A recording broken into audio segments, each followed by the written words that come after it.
В сегодняшнем видео мы продолжим тему миграций. Досмотрите это видео до конца, и вы узнаете, в чем недопонимание между Россией и Таджикистаном в этом вопросе. Подписывайтесь на наше обновление, чтобы быть в курсе о всех новинках на нашем канале.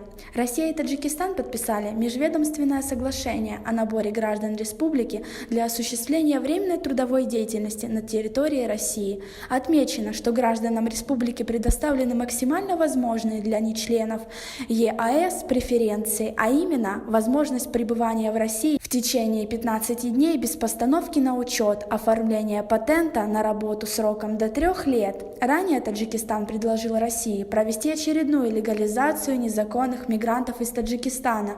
В России в прошлом году было оказано более 70 миллионов государственных услуг в сфере миграции. Напомним, по некоторым оценкам в Российской Федерации трудится около 11 миллионов легальных и нелегальных мигрантов. Большая часть из них приезжие из стран СНГ, в том числе и Таджикистана. Отметим, что в последние годы привлекательность российского рынка труда для мигрантов значительно упала. Мы видим, каким серьезным последствиям привели практически неконтролируемые потоки беженцев в Европу из стран Ближнего Востока, Северной Африки, из Афганистана, из других регионов тоже.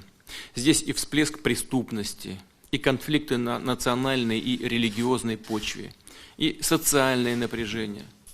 Мигранты фактически лишены возможности интегрироваться в общество, становятся объектом пропаганды, вербовки со стороны экстремистов и террористических организаций. Это связывает с девальвацией рубля, а также с ростом безработицы.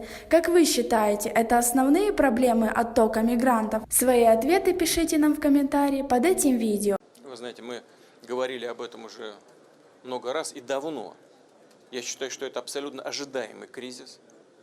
Но вот если вы вспомните, поднимете архивные какие-то документы, мы в России, и ваш покорный слуга, я в частности, несколько лет назад мы так и говорили, что вот будут большие крупномасштабные проблемы, если наши так называемые западные партнеры будут проводить ту ошибочную, как я всегда говорил, политику, внешнюю политику, особенно в регионах мусульманского мира, в регионах Ближнего Востока, Северной Африки, которые они проводят практически до сих пор. Тем не менее, поток есть, и ним нужно управлять. Для этого нужно обоюдное соглашение обеих стран, над чем сейчас Россия и Таджикистан плодотворно работает. Мы, работая сразу по многим направлениям, будем делать и это, будем ужесточать наше законодательство. Повторяю еще раз, вплоть до уголовной ответственности. Но этого недостаточно. Для того, чтобы решить проблему комплексно, нужно работать и там, откуда мигранты приезжают.